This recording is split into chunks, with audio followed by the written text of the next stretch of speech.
Horror is a genre radically different to all other game genres. It's a genre through which designers fulfill a strange need of players. The need to feel mentally and emotionally shaken in the safety of their home. This is clearly a hard task to accomplish, as is evident looking at games that have abandoned their genre or have simply fallen flat attempting to scare players.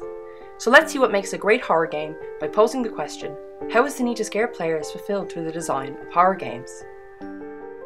Fear is subjective.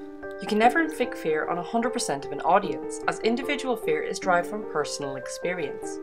In order to overcome this issue, we will focus on one of the most popular and critically acclaimed horror games ever made, Silent Hill 2. Silent Hill 2 is a single-player horror game that includes exploring, collecting and examining objects, as well as some fighting and puzzle solving. It is considered by many to be the greatest horror game of all time due to its investigation of taboo topics, use of metaphors, and pure psychological horror. In Silent Hill 2, you play as James Sunderland, a man who has travelled to Silent Hill in search of his wife Mary after receiving a letter from her years after her death. With very little direction at the start of the game as to what to do, the player is free to begin their quest to find James's wife. Silent Hill 2 is a very narrative-driven horror game. The designer's goals were to create a story full of moral ambiguity, unanswered questions and contradictions in order for the player to feel compelled to move forwards through the horrifying town in the hope to make sense of the world that they are presented with. What many players didn't realise on their first playthrough when the game originally came out is that the game contains at least 6 possible endings, decided by multiple specific actions taken by the player throughout the game. Many modern games have this feature, but it is often broadcast that there is an algorithm taking into account the player's decision, which affects the way the player feels about both making the decision at the time and the ending they receive later, which is not a natural way for decision making to take place. The nuanced way in which Silent Hill 2 has player choice affect the narrative creates a seamless experience for the players, which allows them to be drenched in the game's iconic, oppressive atmosphere. Another horror game that has a seamless narrative with multiple endings that are chosen based on a player's natural gameplay decisions is the original Resident Evil, which bases the narrative climax on the player's decisions, namely, how many people the player manages to save in-game. Silent Hill 2's audio composition and soundscape were created by Akira Yamaoka. The game's soundtrack is eerie, unnerving, and less focused on melody than creating a dominating atmosphere in-game. Much of the game's soundtrack and soundscape consist of sound effects such as those of dogs growling, footsteps on broken glass, and screaming, even if the sources cannot be seen.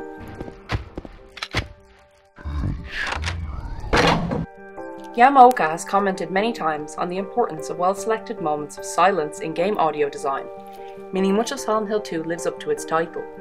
The absence of sound puts the player on edge and creates verisimilitude. This also gives the louder audio clips greater impact than if there were music playing during certain scenes.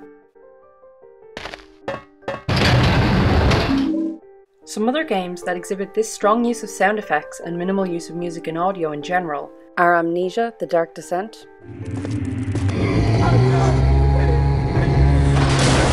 and Dead Space. Both opt for a minimal use of audio and strong use of sound effects to highlight the player's isolation and dread. Silent Hill 2's environment and level design are key to its oppressive atmosphere. The town of Silent Hill was designed to be an uncanny version of small, rural American towns to create a kind of twisted familiarity. Creating environments that are both familiar and charming while also being disgusting, repulse and attract players simultaneously.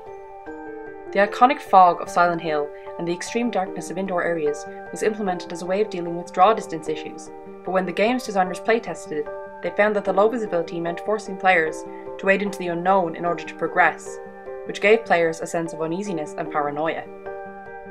The designers managed to accomplish this while keeping visibility high enough as not to frustrate players. Some other horror games that utilise uncanny level and environment design to create feelings of unease and isolation in players include Five Nights at Freddy's, in which a player is essentially trapped in a twisted version of a children's pizza parlour. Another example, of course, is PT, the playable teaser trailer for the now cancelled Silent Hills, which perfectly demonstrates how disgusting yet familiar environments make players uneasy, but also extremely interested. Masahiro Ito's designs for the enemies in Silent Hill 2 are unsettling and threatening distortions of normal human figures inspired by the work of Irish painter Francis Bacon. The designs are drenched in symbolism, and due to this, along with the excellent design, the monsters in this game have become iconic. The designers of Silent Hill 2 knew that the threat of combat was far more frightening than combat itself. James is often weaker than the enemies you face in the game, so the player is often far better off running away or hiding than confronting an enemy. When you do have to confront an enemy, you have very few options early in the game. You can choose from a wooden plank, a handgun with limited ammo, and a steel pipe.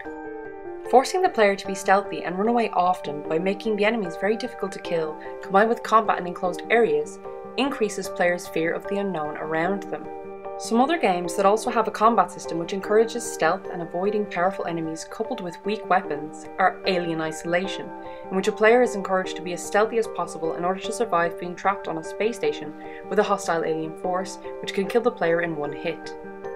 And Siren, in which the player must hide from Shibito in order to survive, as the Shibito cannot be killed and can easily kill the player character. Earlier, we asked, what design decisions make for a great horror game? Since then, we have seen that giving players meaningful choice without breaking immersion, limiting the use of audio, creating uncanny but functional environments, and encouraging stealth gameplay by creating a powerful opposing force which the player can battle are all factors in creating an emotionally draining experience filled with despair and pain, which is what we all expect when we turn off the lights, turn up the sound, and sit down to an interactive horror experience.